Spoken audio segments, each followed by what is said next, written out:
زینب بس بھی کریں پلیز، مجھے بہت تکلیف ہو رہی ہے۔ عنایا تکلیف سے تڑپ رہی تھی، لیکن زین کے چہرے پر عجیب سی ضد سوار تھی۔ وہ کہنے لگا، جب تک میرا دل نہیں بھرے گا تم یہاں سے ہل بھی نہیں سکتی۔ عنایا کا دل اپنے ہی فیصلے پر رو رہا تھا۔ وہ خود کو کوس رہی تھی کہ کیوں اس نے اس رشتے کے لیے ہاں کی تھی۔ پوری رات اس پر قیامت بن کر گزری تھی۔ نیند اس کی آنکھوں سے کوسوں دور تھی، اور جب صبح اس کی آنکھ کھلی تو ایک تیز چیخ اور اس کے لبوں سے نکل گئی۔ چادر پر پھیلے نشانات دیکھ کر اس کا وجود کانپ اٹھا۔ یہ سب کیا ہے؟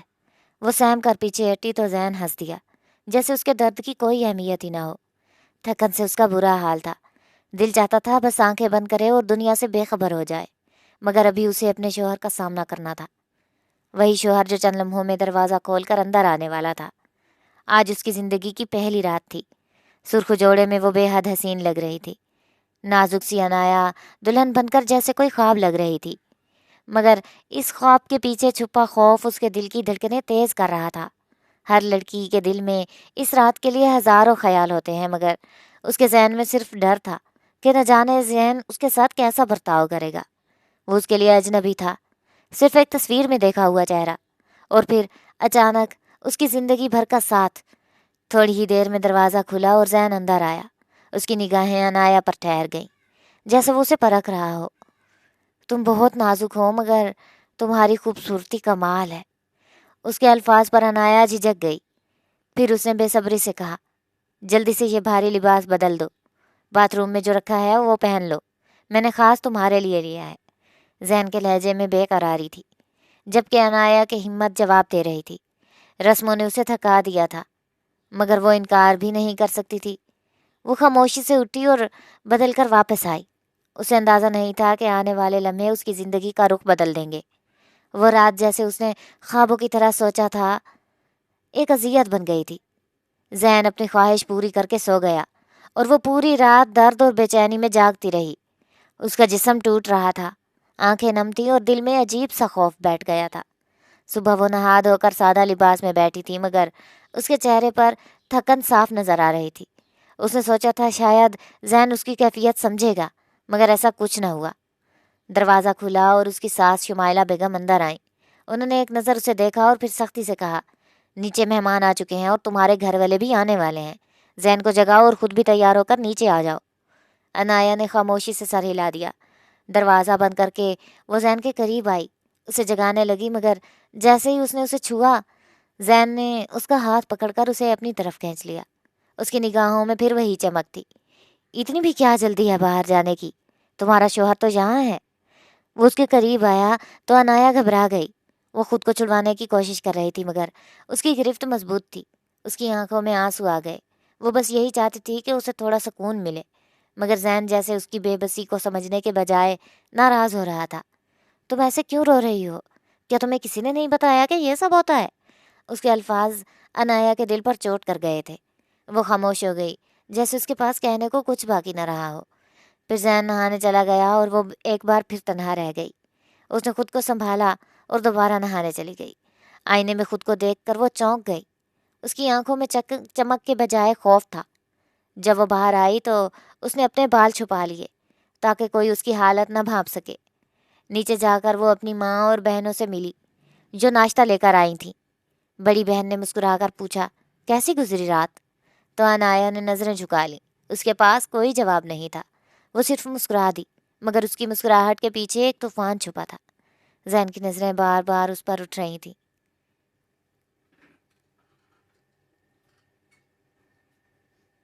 جیسے وہ اسے پھر سے اپنے قریب بلانا چاہتا ہو۔ وقت گزرتا گیا، مہمان آتے جاتے رہے، مگر عنایا کے دل میں ایک ہی خوف تھا کہ اگر وہ کمرے میں گئی تو پھر کیا ہوگا۔ اس کی کمر درد سے اکڑ رہی تھی، مگر وہ وہیں بیٹھی رہی۔ اچانک زین نے اسے اشارہ کیا کہ وہ کمرے میں آئے، مگر اس نے جان بوجھ کر نظر انداز کر دیا، جیسے وہ کچھ سمجھ ہی نہ پائی ہو۔ تبھی زین کی کزن ہنا اس کے قریب آئی اور آہستہ سے بولی، بھابھی آپ کو زین بھائی بلا رہے ہیں، مگر عنایا نے اسے انسنی کر دی۔ پھر شمائلہ بیگم کی آواز آئی، بیٹا کب سے زین تمہیں بلا رہا ہے، جاؤ۔ وہ اٹھ کھڑی ہوئی، مگر اس کے قدم بھاری تھے۔ دل میں خوف اور آنکھوں میں نمی لیے وہ کمرے کی طرف بڑھ رہی تھی۔ جیسے اسے معلوم ہو کہ دروازے کے اس پار اس کے لیے سکون نہیں بلکہ ایک اور آزمائش اس کا انتظار کر رہی ہے۔ کمرے کی دہلیز عبور کرتے ہی حیا اور خوف کا ملا جلا احساس عنایا کے وجود پر چھا گیا تھا۔ جیسے ہی وہ قدم بڑھا رہی تھی، زین نے دروازہ اچانک زور سے بند کر دیا اور اس کا بازو پکڑ کر سخت لہجے میں کہا، کیا تمہیں بلانے کے لیے 3 بار دعوت دینی پڑے گی؟ میں نے تمہیں 3-4 بار اشارے بھی دیے، لیکن تم ڈھیٹ بن کر وہیں بیٹھی رہی۔ اس کے لہجے میں ناراضگی کی جھلک صاف محسوس ہو رہی تھی۔ عنایا منمناتی ہوئی بولی، میں بھی سو جانا چاہتی ہوں زین، بہت تھکن ہو رہی ہے اور درد بھی ہے۔ آج ہماری شادی تو ہو گئی ہے نا، پلیز مجھے بخش دو۔ لیکن چاہے وہ چاہتی ہو یا نہیں، وہ اپنے درد کا ذکر نہیں کر سکتی تھی جو سہاگ رات اور اس کے اگلے دن کے بعد اس کے جسم میں شدت سے اٹھ رہا تھا۔ زین نے جلدی سے اس کا ہاتھ پکڑا اور اپنے اوپر کھینچ لیا۔ ایک بار پھر وہی سب کچھ ہونے لگا۔ عنایا کی گردن اور کندھوں پر زین کی گستاخیاں جاری تھیں۔ اس کا گورا چمکتا سراپا اور معصومیت بھرا چہرہ اسے مزید پاگل کر رہا تھا۔ زین پلیز مجھے چھوڑ دو، بہت تکلیف ہو رہی ہے، پیٹ میں عجیب سا درد ہے۔ عنایا کی منت سماجت کے باوجود زین کے دل میں وحشی پن اپنی شدت دکھا رہا تھا۔ وہ جوش میں اتنا مست تھا کہ عنایا کی آہ و فریاد کے اس کے کانوں تک نہیں پہنچی۔ وہ اپنی خواہش کے نشے میں مبتلا تھا۔ عنایا نے دونوں ہاتھوں سے منہ چھپا کر رونا شروع کر دیا، جبکہ زین بیک ویو مرر میں سکون سے لیٹا تھا اور اسے بچوں جیسی حرکتیں کرتے دیکھ کر ہنس رہا تھا۔ شروع میں ہر لڑکا لڑکی ایسے بےتابیاں دکھاتے ہیں، یہ معمول ہے، اس نے شوخ لہجے میں کہا، مگر عنایا کے درد کی شدت وہ نہیں جانتا تھا۔ جب عنایا کی چیخ برداشت سے باہر ہوئی، وہ درد سے کراہنے لگی۔ اس کا پیٹ ہاتھوں سے پکڑا ہوا تھا۔ زین کو اچانک احساس ہوا کہ شاید اس نے حد سے زیادہ زبردستی کی اور عنایا کو اس حال تک پہنچا دیا۔ وہ فوراً فرزانہ بیگم کو بلانے کے لیے دوڑا۔ کچھ دیر بعد عنایا ڈاکٹر کے کلینک میں تھی۔ لیڈی ڈاکٹر نے اسے بلایا اور شرم و حیا سے عنایا کا سر جھک گیا۔ ڈاکٹر نے نرمی سے اس کی حالت پوچھی اور پھر اس کی طبی جانچ کی۔ فرزانہ بیگم بھی وہاں موجود تھیں اور شرمندگی سے نظریں زمین پر تھیں۔ ابھی 3-4 دن تک انہیں اپنے شوہر سے دور رکھیں، ان کی حالت نازک ہے، بار بار اس جگہ کا استعمال کرنے سے اندرونی زخم ہو گیا ہے، لیڈی ڈاکٹر نے صاف کہہ دیا۔ عنایا کے لیے پین کلر دی گئی تاکہ درد میں کچھ کمی آئے۔ کار میں واپس آتے ہوئے زین انتظار کر رہا تھا۔ کیا ہوا، سب ٹھیک ہے؟ اس نے پوچھا، مگر فرزانہ بیگم کے ماتھے پر شکنیں تھی۔ کچھ زیادہ ہی نازک مزاج ہے تمہاری بیوی، ڈاکٹر کے سامنے شرمندہ کر دیا مجھے، وہ زین کو سمجھا رہی تھی۔ مگر زین کی ضد اور غیرت کسی طور کم نہیں ہوئی۔ آج اسے میں اپنے گھر والوں کے ساتھ نہیں جانے دوں گا، کل میں خود لے جاؤں گا۔ شام کو عنایا پارلر میں تیار ہونے چلی گئی۔ گرے کلر کی میکسی پہن کر ہال میں آتے ہی زین کی نظریں اسے ہٹنے کا نام نہیں لے رہی تھی۔ وہ سفید اور سرخ رنگ میں مزید حسین لگ رہی تھی۔ گردن میں نیکلیس، چہرے پر مسکراہٹ، سب اسے دیکھ کر تعریف کر رہے تھے، لیکن زین کا دل مچل رہا تھا۔ وہ اسے اپنے قریب جانے نہیں دینا چاہتا تھا۔ فرزانہ بیگم سرگوشی میں بولی، عنایا آج اپنے گھر والوں کے ساتھ نہ جانے سے انکار کر دو، کل زین خود لے جائے گا۔ عنایا کے ارمانوں پر جیسے اوس پڑ گئی تھی۔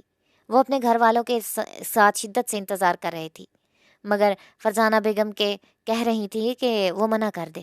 عنایا نے ایک دم فیصلہ کیا، چاہے زین اور فرزانہ بیگم کی کتنی بھی کوشش ہو، وہ رکنے کو تیار نہ ہوئی، اور اس نے ولیمے کے بعد اپنے گھر والوں کے ساتھ جانے کا ارادہ کر لیا۔ اپنی مرضی سے، اپنے احساس اور جذبات کے ساتھ۔ زین کو شدید غصہ آ رہا تھا۔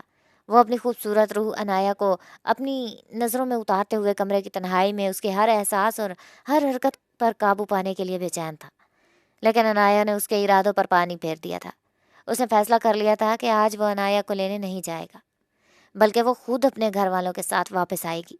عنایا اپنے گھر پہنچ کر خوش تھی اور اس کی چھوٹی بہن، امی، ابو سب اس کے گلے لگائے بیٹھے تھے۔ اس نے کسی سے بھی یہ بات نہیں بتائی تھی کہ وہاں ایک دن میں کس شدت کی تکلیف سے گزری تھی، اور زین نے اپنی شدتیں اس پر اتنی لٹائیں کہ وہ ڈاکٹر تک جا پہنچی۔ شام ہوئی تو عنایا کی امی نے کہا، بیٹا زین کا موڈ کچھ ٹھیک نہیں لگ رہا تھا، کیا کوئی بات ہوئی ہے؟ تم اسے ایک بار فون کر لو۔ عنایا تھوڑی پریشان ہو گئی۔ یاد آیا کہ فرزانہ بیگم نے کہا تھا کہ زین نے آج تمہیں اپنے گھر نہ بھیجنے کی تاکید کی تھی، لیکن عنایا نے دونوں کی ایک نہ سنی اور اپنے گھر والوں کے ساتھ آ گئی۔ اب سوچ رہی تھی کیا وہ اس بات پر ناراض ہے، اس لیے فون کرنا بہتر ہے۔ کچھ سوچ کر وہ اٹھی اور ابو کے موبائل سے زین کا نمبر ڈائل کیا۔ السلام علیکم، کیسے ہیں آپ؟